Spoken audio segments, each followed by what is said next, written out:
6 times. I am redeemed. This time. Meet Scott next. You set me free.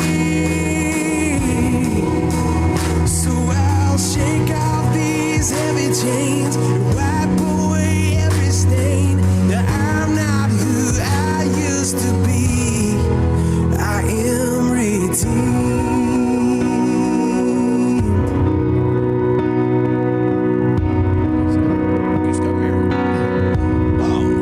3 minutes after the hour on this 29th day of July in the Lord's year 2013. I'm J. Michael McCoy, and this is Recovery Monday. Special guest host today, the incredible Dee Hummel is here. And because Lila, what's Lila doing? She just jacking around? No, she's out of town. She's out of state.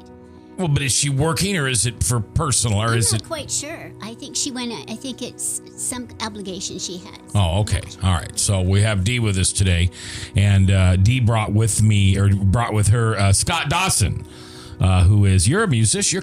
You're kind of famous. You're kind of locally known for playing in several bands. There are some people that know me. There are some people that know me, and you're a newlywed. Yes, I am. We just had your wife Tammy on not too many weeks ago. Just 2 or 3 weeks ago.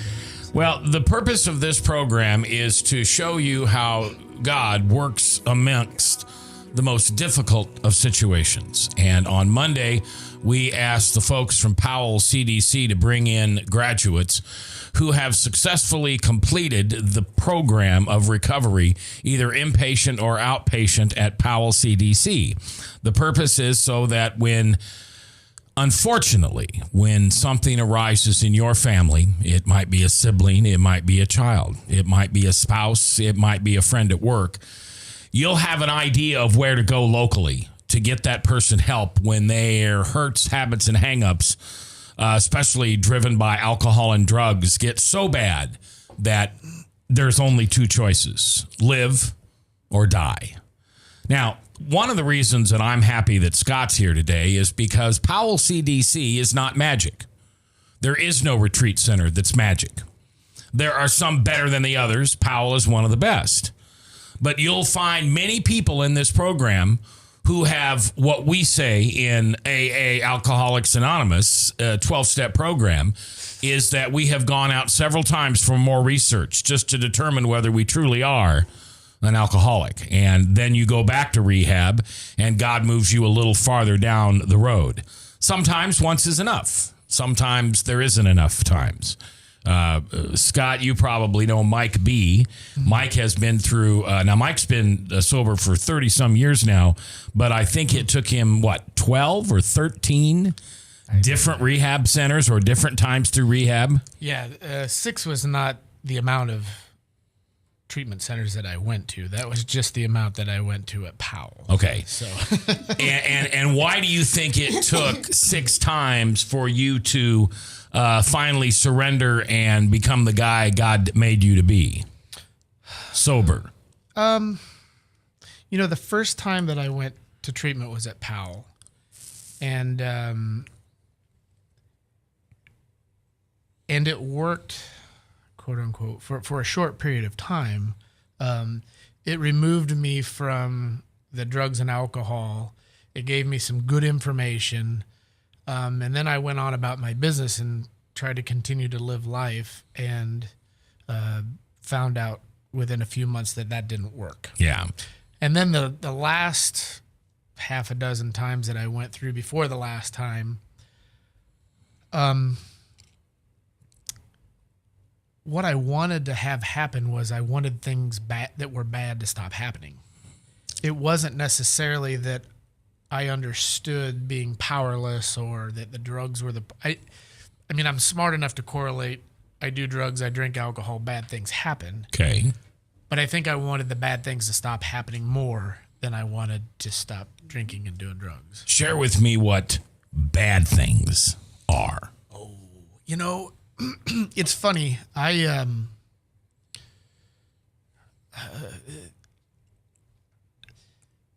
been through a lot of relationships, lost jobs.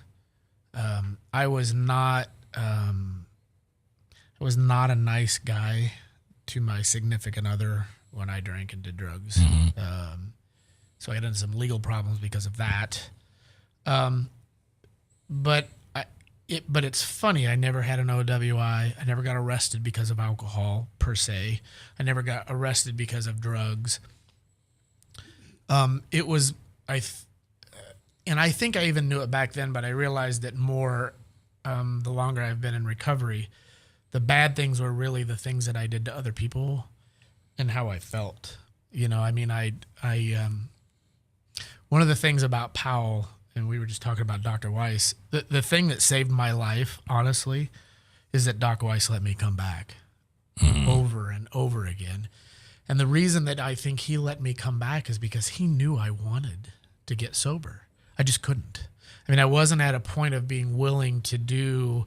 I did the things in treatment that were needed to get through that part, but past that, I didn't understand the idea of being willing to do the things after you leave treatment. So, except for the last time, how many steps did you get down the program? I don't remember getting involved in Alcoholics Anonymous or any other, 12-step recovery program. Yeah, but before treatment. I could be mistaken, but my experience with Powell was that you didn't let me out of there until I did my 4th and 5th step.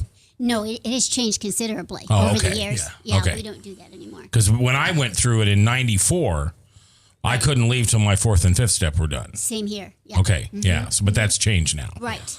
So is the last time the time you did your 4th and 5th step?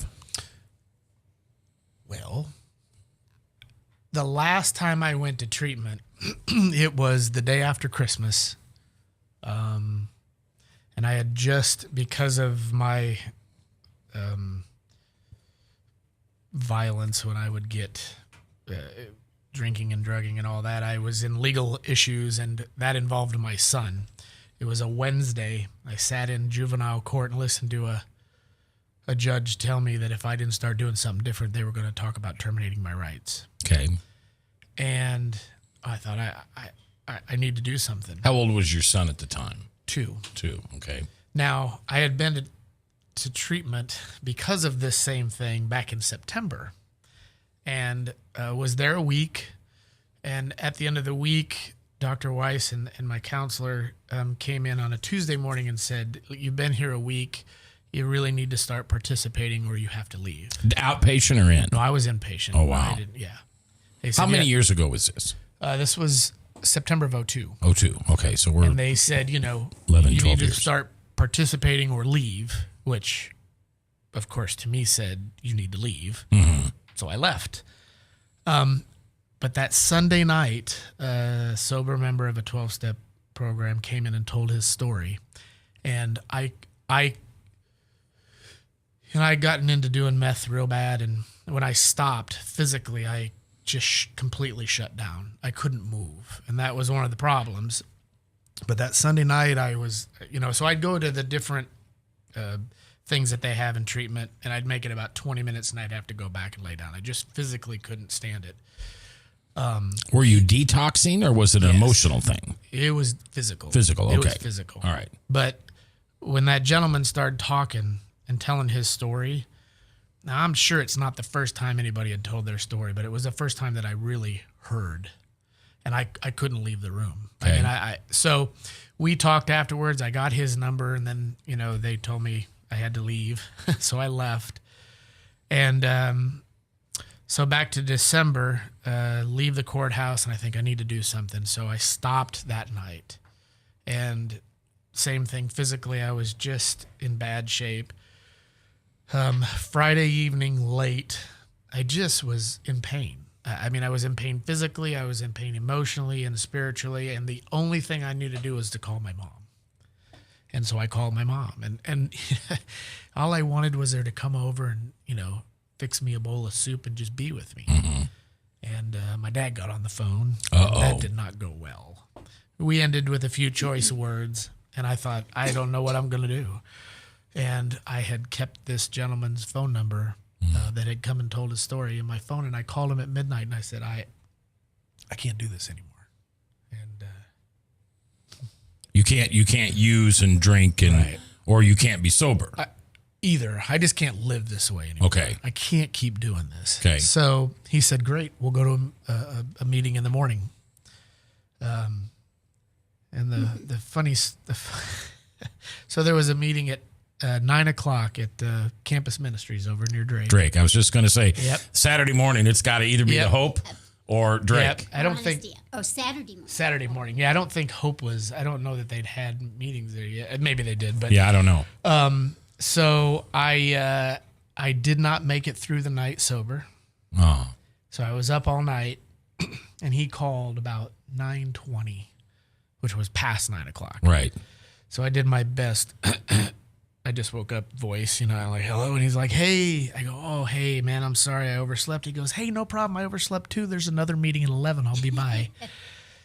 And He'll be by to pick you up. pick me up. Yep. And he did. I had a little bit of money left over from an inheritance from my grandparents, and my mom showed up about 10:30, walking up the sidewalk to the front door, handed me the check, and said, "I can't do this anymore. Call me when you're sober."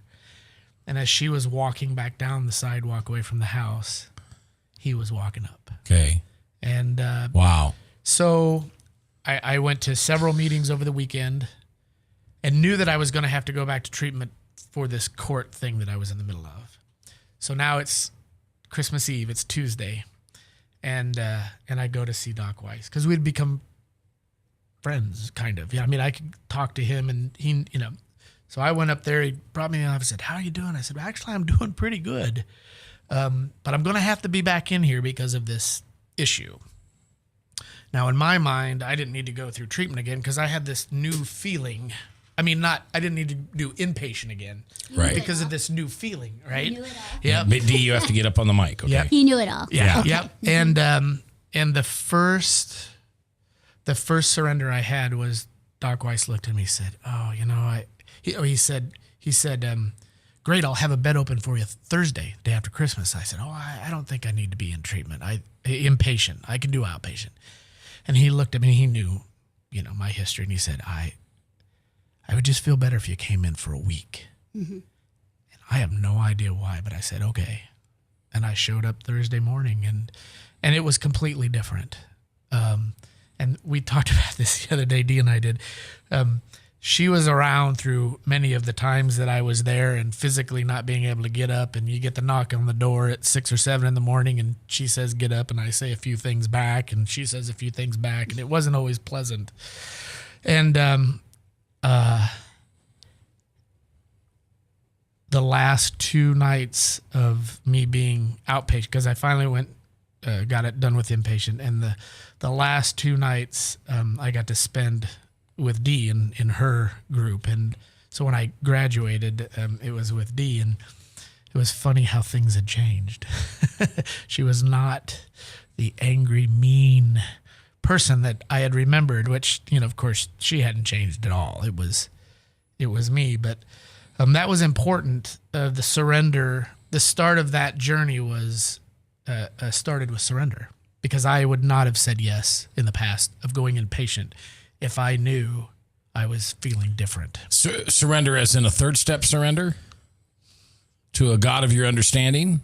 Or I didn't know that's what it was at the time. The God of my understanding at that time was Doc Weiss. Okay. I trusted him. Yeah. I believed him, and I believed in him, and I knew he believed in me. That's why he kept letting me come back so many times, which I'll tell you, there was another treatment center in town that went through the same thing. Went in there the first day, stopped using, physically couldn't get out of bed, called back a few days later and said, "Here's what's going on," and was told by the gentleman that I was in the group with that there were no physical withdrawals from meth, and I couldn't come back. That's Scott Dawson. He's our special guest today. Now, Dee, when we come back, I want to hear about this journey of Scott's through your eyes. Not that it's any different, but I just want to hear it through your eyes when we come back from our break. It's 17 minutes after the hour on 99.3 KTIA. This is Recovery Monday, powered by Powell CDC and webcast1live.com.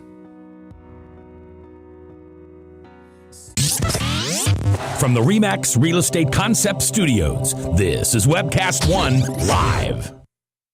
If Tom Coates from Consumer Credit of America was your personal webmaster, Tom would filter out all bad debt emails. If Tom was your mailman, you'd never get any debt reduction junk mail. If Tom Coates was a lineman, he'd block any phone calls offering to reduce your credit card debt. Hi, I'm Tom Coates with Consumer Credit of America, and we're still your best choice for credit counseling. We're local, we're accountable, and we can do more.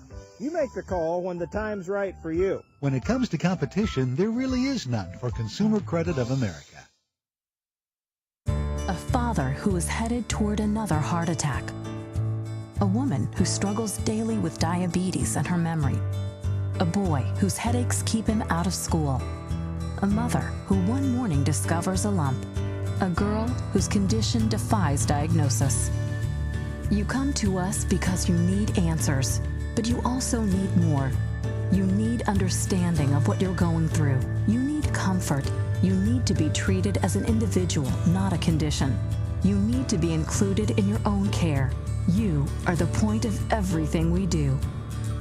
That's why we're changing to Unity Point Health. It's a model of care that will help us work better together, where the physician who knows you best takes the lead, coordinating your care through every step, from the hospital to specialists to rehabilitation to health services in the home and in the community, to making sure the treatments are effective.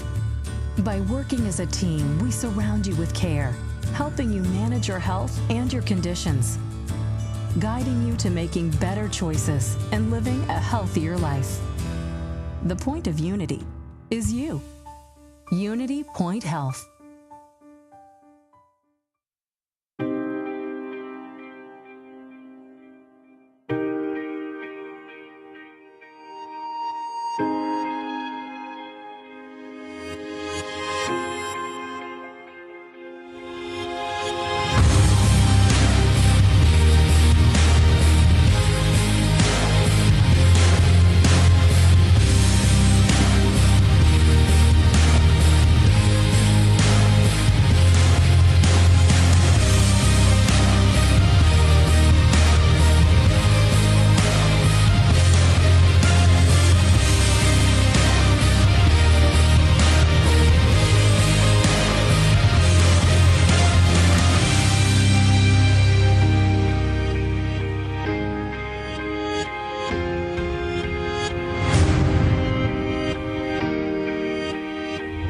The dawn of a new era begins.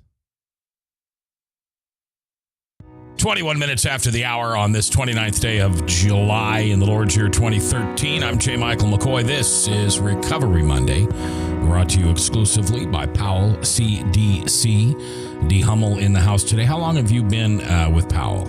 About over, I'm going to think for a second. This time, some 20 years, over 20 years. This Not quite. time? Yeah, I worked for 6 years before that. When I got out of treatment, Okay. I worked there for 6 years just as a part-time secretary, did the Children's Feelings Group, the newsletter, and then I decided to be a counselor after 6 years and went back, became one. And to be a counselor, what do you have to do? Do you have to go through some schooling or some accreditation or what? At the time, I had to be certified in that, and I had a couple years of college.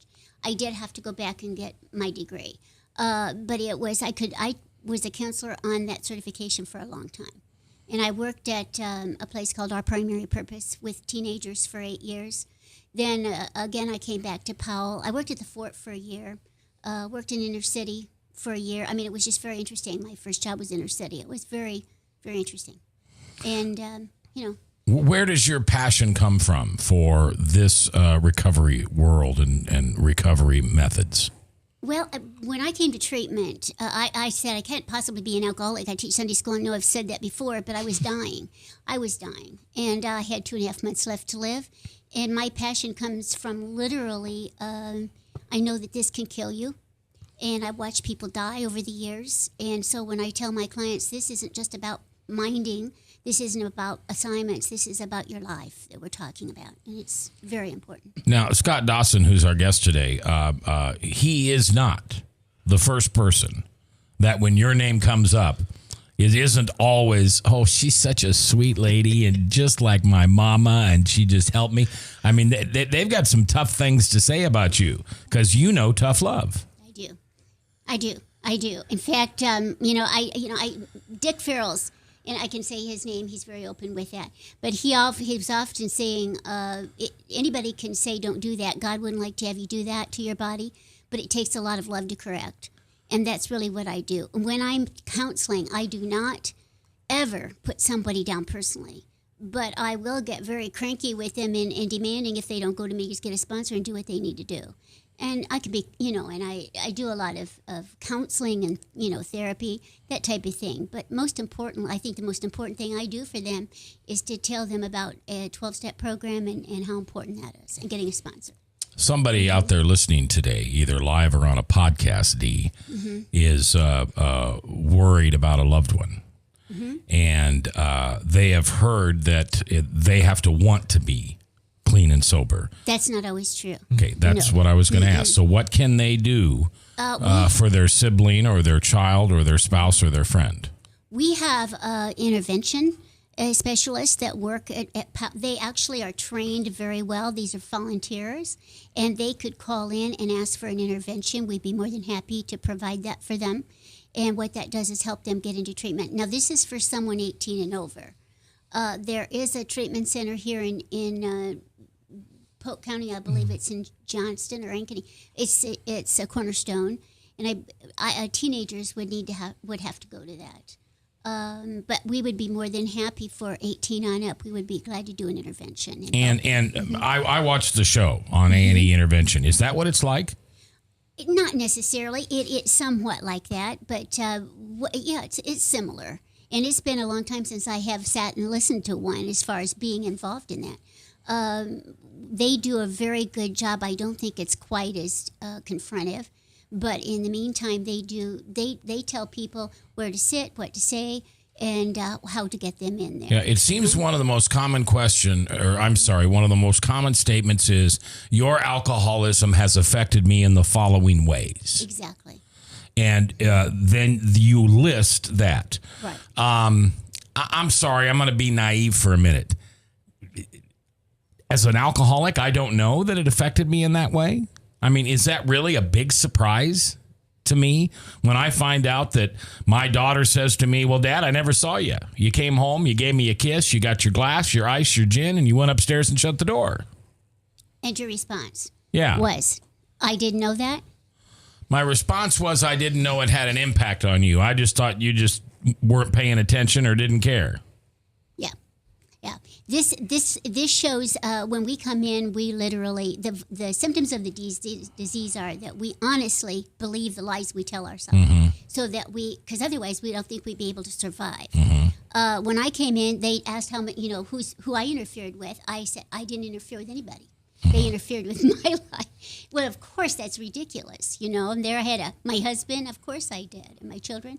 But I would not allow myself to believe that, because if I believed that made me a really bad person. Right. And I just could not face that at the time. But also because we honestly believe the lies we tell. And that's the sickest part of the disease, is we do. Yeah, and if you're listening, I don't know if we're able to find the words to help that make sense to you. It doesn't make sense to us until we figure it out. But part of the disease is that you are an habitual, is that fair to say, liar? And if I understand it correctly, correct me if I'm wrong, you're the forensic scientist here, Bob. Maybe you know this. Habitual is when you tell a lie and someone corrects you and you go, oh, yeah, okay, you're right. And pathological is when you tell a lie and somebody says that's not right, and you will defend that to the end. Sure. I mean, if you repeat a lie long enough, you'll believe the lie. Which is what we do. And that's pathological. So it's not habitual, it's pathological. Or is that the same thing? Well, if it's kind of a habit, if you want to call it, habitual being a habit. Okay. And so they're very similar. And so and that's part of even warfare. Is right. You tell enough lies, which we were getting all the time, right. Then the public eventually, after they hear them long enough, will start to believe the lies as truth. But But I'll tell you from experience, even if you realize that you're lying, I remember one of the instances with this court deal that I was dealing with. My mom and I were standing out on the street afterwards, and one of the times again that judge had said, we're going to start talking about terminating your parental rights. And she looked at me and she said, if that's not enough to get you sober, I don't know what is. And I knew with every fiber of my being, it wasn't. So even if I knew I was lying, even if I knew I was doing the things that caused pain to me and other people around me, the problem was I didn't have the ability to do anything about it. I didn't. You didn't have the tools? I didn't have the ability. I had the tools because I went through Powell in 98. So the story I told earlier was 02. Mm-hmm. I went through Powell in 98 and graduated. I mean, flying colors. Everything was great.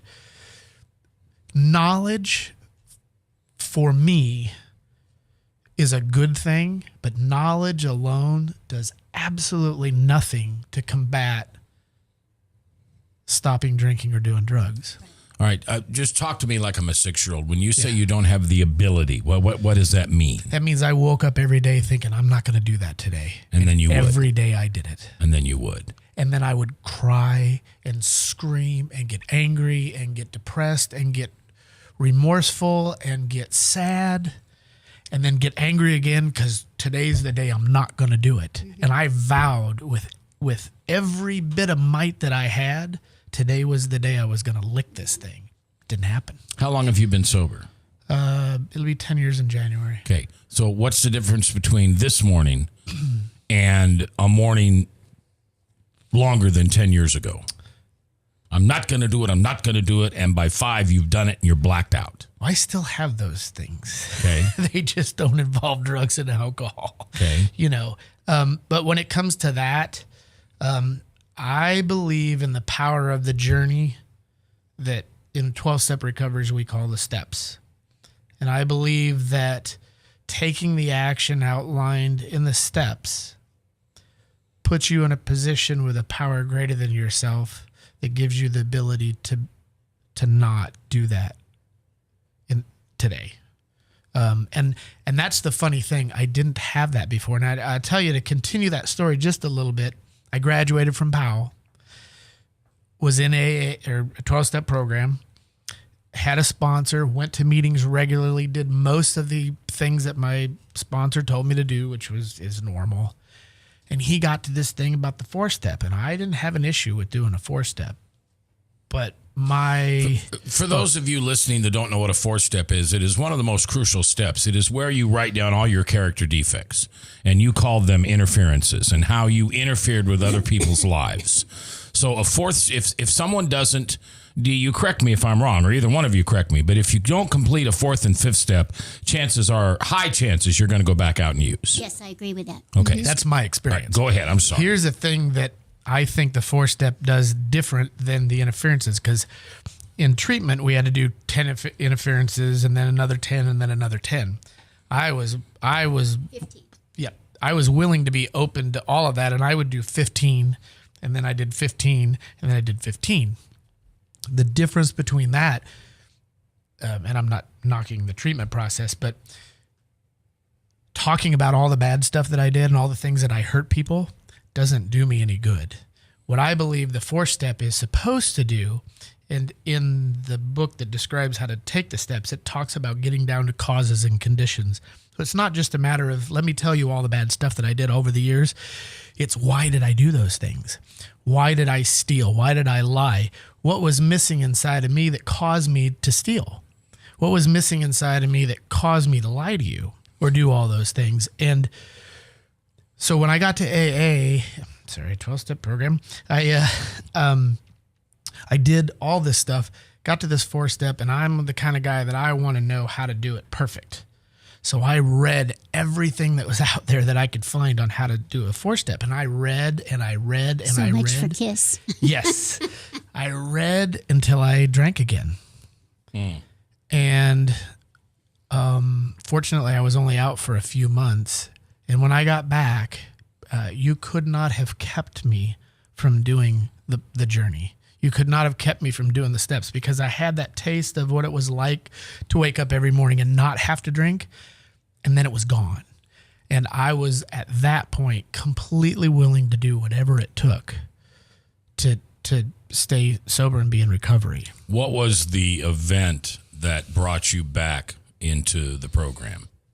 There wasn't one. Just sick and tired of being sick and tired. Yeah, I don't know. I tried to go back to some meetings and it just wasn't there.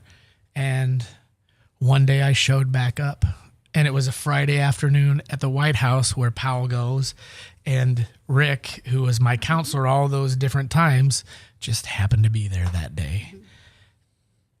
I don't know if I can tell you there was any one thing.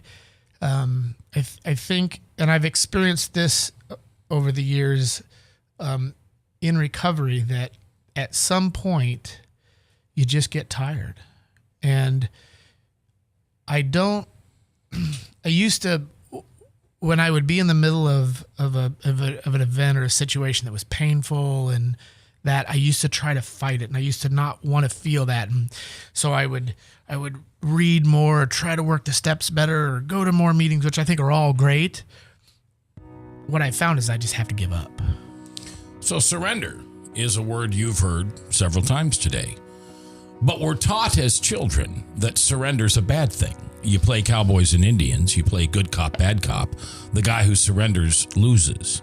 So why in a 12-step program is surrender the first sign of victory? I'll have Dee and Scott help us understand that when we come back. I'm J. Michael McCoy, and if I haven't told you lately, thanks for listening. Love this job. Couldn't do it without you. Brought to you by Powell CDC, this is Recovery Monday. Powered by WebcastOneLive.com on KTIA, Iowa. I'm Brian Leach, owner and general manager of Service Legends. I brought along a couple of the Home Comfort heroes. Hi, I'm Tammy Wells. I am Nick Wonderscheid. I'm administrative manager. I'm the senior technician from Service Legends. It seems like every good thing, when you feel it to the bone that it's good, there's a lot of hard work put behind it. I don't think that you can fake it and have it turn out good. You know, if we seem like, okay, that's just weird, it's just a furnace, why would you believe so deeply in a furnace? It's not just that, you know, we want to show the world that you can have good service. Yeah, I mean, it's gotta be, it's your home. You know, it's built into our daily trainings, it's built into our culture, that we're gonna do whatever it takes to have each client say they love us, period. That's why we spend all the hours in the training that we do. And if we guarantee it's gonna be a good experience for you, or else it's free, what type of work do you think we're gonna do? There is a guarantee. Temperature selection guarantee, fixed right or it's free guarantee, comfort guarantee, best value guarantee. All of these guarantees hold us accountable to ensuring that we exceed your expectations. And if for whatever reason we'd fail and we can't make it right, we guarantee all of those guarantees with a 100% money back guarantee. I mean, if you don't think that your technician can fix it right, are you gonna say that to a client? No. You don't have to worry about having a technician come to your house. We drug test, background check all of our team members. We put safe people in your home. Each and every one of our service techs, 400 hours a year in training. You tell it the minute they walk in the door. They know what they're doing, they've done their homework, and they actually truly care about what you want. Because at the end of the day, you're the person that makes sure I have a job. They're gonna be listening. They're gonna wanna know what your challenges are. Then they're gonna come and give you options, and you get to choose. If I'm there to help and I make it easy and painless, I did my job right that day. Well, when it comes to your comfort, safety, and your family, you know, you don't necessarily go buy the most expensive, but you get the most bang for your buck. Oh, it's worth it, because there's a lot of people that will find a way to get it to work right now and then leave and then come back, charge you again, and the cycle just repeats itself. So when I'm out there looking at the furnace, I want to find why it failed today. How can we change the part today with something that you're not going to have to worry about? Is it worth changing the part today? I mean, you can put a lot of money into a furnace. I can fix parts all day. There's good job security in that for me. But is it the right thing for you? I get a lot of the phone calls of after the technicians are there. They're just in awe. They're like, wow, you guys are great. I mean, I don't even know what to say. You guys are great. Everything you did was perfect. It was great. Keep going though, I like this. Just give us a try. I'm gonna take all the risk. I've got the time to make this right. I've got the support to make it right. Just check us out. And if you don't see the value in what we do, I mean, fixed right or it's free or 100% money back. Enough said.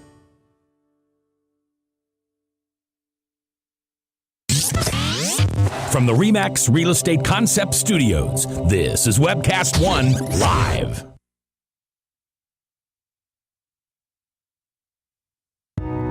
Twenty-two before the top of the hour on this 29th day of July in the Lord's year 2013. Salem Radio Network News at the top of the hour, and then Pastor Michael Mudloff with Westkirk Presbyterian Church True Blue from 4 to 4:30 here on KTIA. My guest is Scott Dawson. He's a 10-year graduate of Powell CDC, and he's sharing what it's like to be in recovery several times, because this is not magic. Powell does not have a magic pill. It does not have the magic potion. It doesn't have the ear of God, and that when somebody walks into Powell, they go, okay, sober this one up. There are people who have gone through multiple treatment centers, or the same treatment center multiple times. We have one friend who I think's been sober almost 30 years, but he'll tell you in the beginning it took 12 times. I think it was 12 that he went through different types of treatment, and it just happens at different paces. Now, something you said that I took a note of last time, you said, what was missing within myself? I find that interesting because most people would say they had something inside of them that gnawed at them, that was a resentment, that was something that just drove them crazy. You said there was something missing. Yeah, I don't think I realized that at the time. Okay. That awareness has come over time of working the steps and continuing to be a student of recovery. At the time, all I knew was I was alone. That was it. And the story of when my mom came up and said, I can't do this anymore. Here's the deal. Call me when you're sober. At that moment, I knew I was completely alone, and it was the first time that I'd ever felt totally and completely alone. Is your mom still living? Oh yeah. Okay. And how is she? How is it different with her these past 10 years with you being sober? I'm assuming you don't feel alone. No.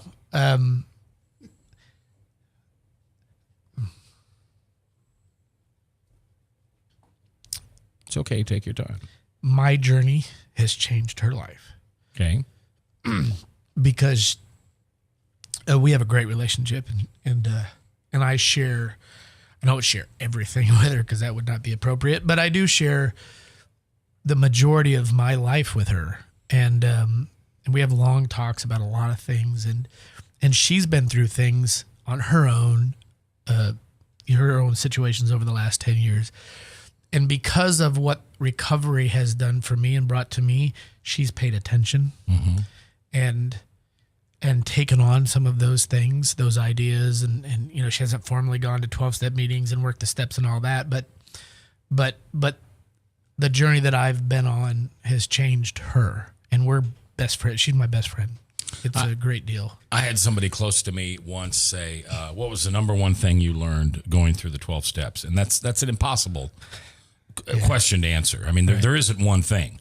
But I said, if you don't make me say one thing, I want to tell you what one of the most important things was.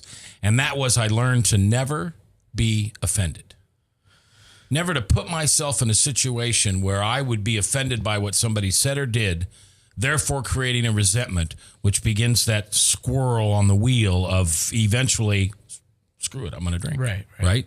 What I think has been more important for me to realize is I'm going to get offended and I'm going to have a resentment, but what do I do when that happens? Because I don't think you can live life without things happening. I mean, things happen. People die. People do things to hurt you. Yeah, they hurt you. They steal from you. They lie to you. We're not perfect. I do things that hurt other people, but one of the greatest things, Tam and I were just talking about this yesterday. Tammy, your wife. Yep. She's not used to being in a relationship with someone that says I was wrong. And I didn't know this. She told me for the first time yesterday, she said, I remember the first time you told me you were wrong. And that's one of the greatest gifts. I mean, if you have to come up with something, is sometimes it takes longer, depending on how big my defenses are. But most of the time, I'm able to eventually get to a point where this is my part. I was wrong. And then you can move on. You know, up until that point, you're stuck somehow. Now, you may not, I don't always realize I'm stuck. I think I'm doing great and this is going well. And I've been through some of those. I've been through several dark times in recovery. Darker than I ever remember when I was drinking. And during those times, was your answer in your head, oh, I'm just going to go drink? No. Yeah, that's right. Not. That's right. No. And there was one time, a particular situation that irritated the bejesus out of me. It was like I should want to drink. Right. And then I can fight it and be strong, but what's wrong? Why don't I want to drink? I'll tell you, I'm around alcohol all the time. Yeah, because you're a musician and you play. I toured with a band that was sponsored by Templeton Rye Whiskey. There was always whiskey on the bus. It was all around. And I have not, it's not that I don't think about drinking. I think everybody thinks about drinking, but I have never had an obsession to fight, ever. I had what I call an emotional relapse. And during that time, like you just said, dark, I was as ugly and as pained and as obnoxious for about 4 days that I was when I was drinking. And somebody said, well, I bet you wanted to drink, didn't you? No. That wasn't really the answer. I was upset with myself that I couldn't grab those tools that were right there on the shelf. They were right in front of me. I knew what the answer was, but for some reason, this disease takes over and doesn't. And those tools that are on the shelf seem miles and miles away. That one of the other irritating things for me that I've experienced is knowing what to do. And having had the experience in the past of doing those things and have it be a positive outcome. So I know what to do. I've done it in the past, experienced it, it's a good deal, and still can't do it. Yeah. You think, what's wrong? And I've gotten to the point where drinking wasn't an option, but I didn't want to live. Yeah. Now, it wasn't an option for me to take my own life. But I'll tell you, there was a time within the last 2 years, I was flying back from Florida. We're up in the air, and the thought came to me, if this plane goes down, I'm not running up and pulling the yoke back. Just let the baby go, because I'm done. I can't. And I found that sometimes taking all the action and doing all this stuff just doesn't do anything, and I just have to be. Yeah. And I sit there in the middle of the pain. I went through that last year and called my mentor that I work with spiritually, and I said, we got to do something. So we started doing things. We'd get together 4, 5, 6 hours every Saturday and Sunday, and we started doing work, and it stopped. And I'm not sure if it was by design on his part or not, but I thought, that's it, I'm done. That was my last chance. That was the last house on the block, as you hear people say. And I, once again, surrendered. And I think that's important. And I just want to quickly say, I believe without a doubt. I think that, I tell my clients all the time, if you go to meetings and you get involved in the 12-step program and you've got all these brothers and sisters, when you go through something like that and you go through pain, they wrap themselves around you. They walk you through the pain until you don't have to drink. You don't have to do.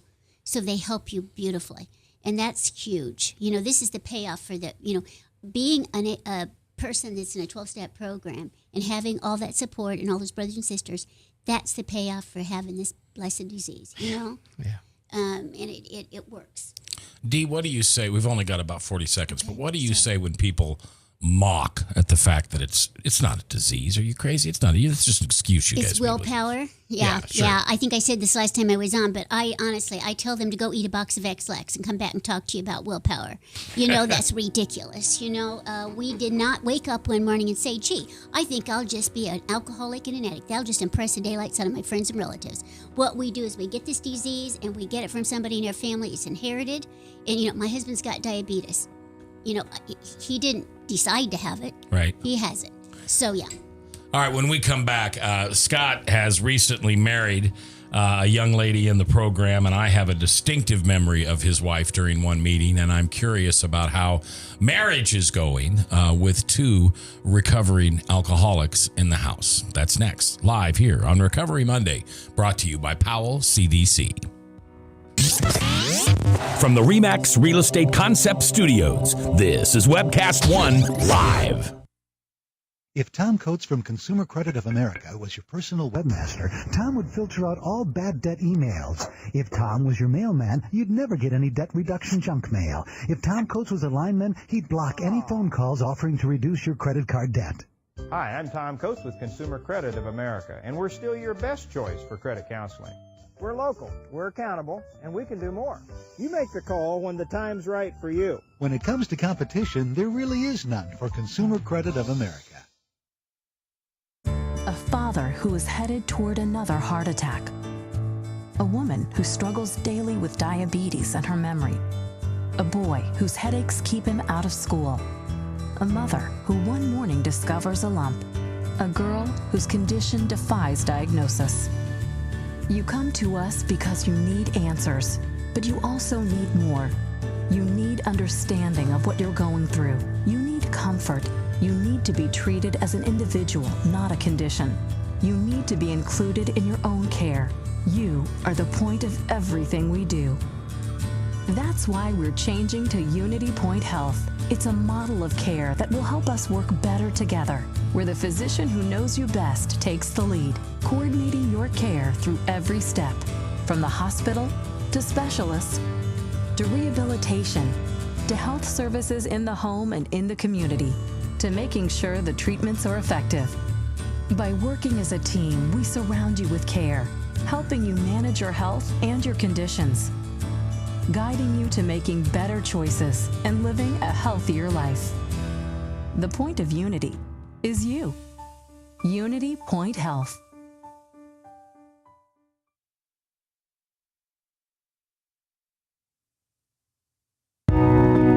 Before the top, 29th day of July. This is Powell CDC Recovery Monday. And I'm J. Michael McCoy. Thanks for listening. I haven't told you lately, I love this job. Couldn't do it without you. Bob Montserrat, the Cat in the Hat.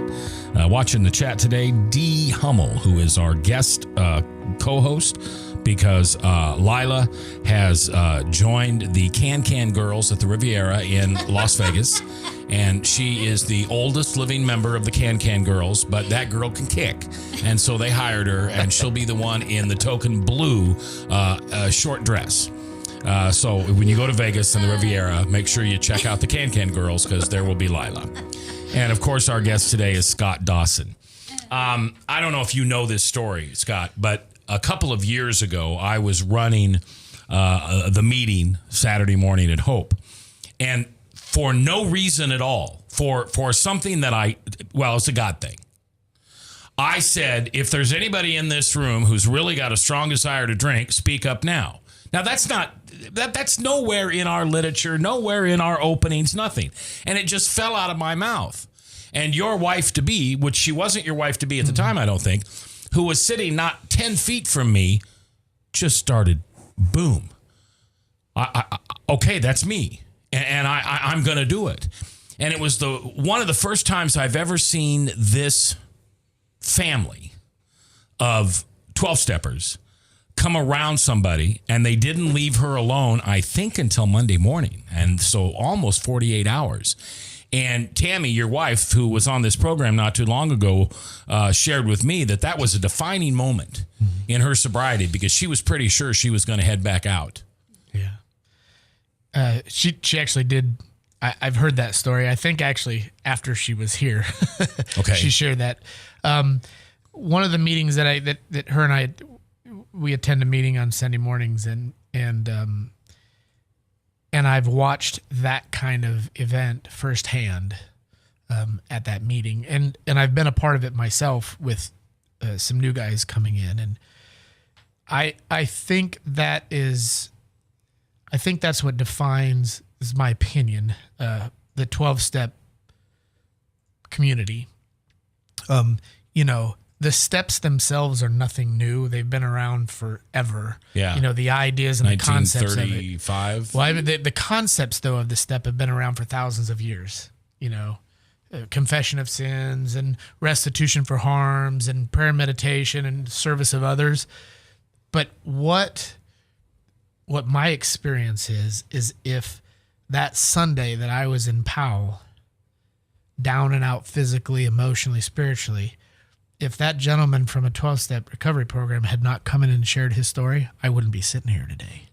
And it was because he shared his story, not his knowledge, not the education of working the steps, but what it felt like to drink, not be able to stop, and then get to a point where you could. It changed everything for me. Yeah. And I think that's what Tammy experienced. And, you know, I've always said that the most powerful thing in this program are our stories. Absolutely. And that our stories are our and I'm not trying to get religious on you, but the stories that we have are our DNA with our creator power, with our creator. I call mine Jesus. Yep. And the human thing that he needs me to do that he can't do is to share that story, because Scott's got something inside my story, maybe one line, one moment, one thing. But if Scott hears that, his journey will continue. And I think God dances a jigs. Yeah. And I think he cries. I think he cries with joy when we as humans complete that task of sharing our story. Yeah. I totally agree with that. I tell my clients a lot of times, I tell my groups, there's a reason you're sitting here, because we know all of us could have died from this disease. The reason you're sitting here is the fact that you need to get sober, you need to get well, because there's something you have to do. Mm-hmm. And I don't know whether that's to save a life or, you know, to be a sober dad, whatever. But it's very, very important, because I think we're the chosen. I mean, we get chosen for that. Yeah. And I watch lives being saved all the time. My wife, who's a normie, to the end. So is I my mean, husband. Big time normie. My wife finds it so incredible that God has used the skills that he gave me behind the microphone, the spiritual gift of discernment, which is really what we're all doing here. We're listening, talking, asking. And he uses that in the midst of my recovery. Mm-hmm. You know, we've got a national show that we do every Sunday called Restoring Hope. And it's reaching somewhere around 27 million people every week. And I got to tell you, I worked almost 40 years in this business to be a big deal. Right. And I was never a big deal. Right. My biggest deal and my biggest day, I may have had 30,000 people listening to me. And then I surrender, like you speak of, and I turn my life and my will over to God, and he elevates me because of my recovery to help other people. But, you know, you see that in all areas of life.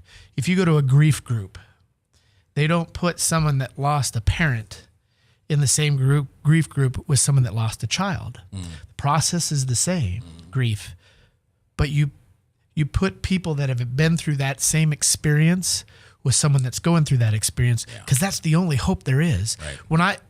When still to this day, if I'm going through something, the only way I don't feel alone is if someone says, I've been there, and then they tell me what it was like, because you can tell me you've been there all day long and I'll know, but you tell me the experience of going through that. Yeah. And I know what you're going through. No, you don't. Yeah, right. Yeah. Until you say, well, this is what it was like when I was going through it, and you think, this person gets it. Maybe I'll listen to what they say. Maybe I'll follow them. You had to be. Were you scared to death to get married again? No. Really? You were ready? When did you know Tammy was the one? Was it love at first sight? We'd been going to the meeting together for about a year and a half, and there's a whole story there, but she actually asked me out to coffee. Oh. And there was some confusion. I'd heard through some things that she wanted kids, which she didn't. I was not corrected by her friends, so I never asked her out. When she finally sent me a message one morning and said, I'm going to go out on a limb and ask if you'd like to go out for coffee, I knew right there it was done. That was it. We didn't even. I was sitting in between. Yep. We didn't. You were the in between. No, you were the just Cupid. sitting there. No. No. Yep. No, I've known since the second that I knew we were going to get together for coffee, I knew we'd be where we are today. And how long ago was that? she asked me out for coffee November 18th. Of last year. 11 o'clock in the morning. Okay. We went to Starbucks at 4. I can tell you what she was wearing, what I was wearing, which is not me at all. And now you're 4 weeks into a new marriage. 6. Wonderful. It's great. Best thing about it. The two best things about it is I don't have to be anybody other than me. Okay. And we share everything. We talk about everything. And it gets ugly sometimes. I mean, it's not always pretty, you know, and sometimes I'm in a spot, sometimes she's in a spot, but we always get to a point where we're talking about it, and it's great. Scott, thanks. Thanks for having me. Great guest. Love having you here. Dee, you got to come back more often. I will. Thank you. Bring that can girl Lila with you when she gets back from the Riviera. She'll be back. Father Tattoo, thanks for producing. Bob Montserrat, thanks for being here. And until we see each other again tomorrow, do me one favor between now and then. Just one. Pray.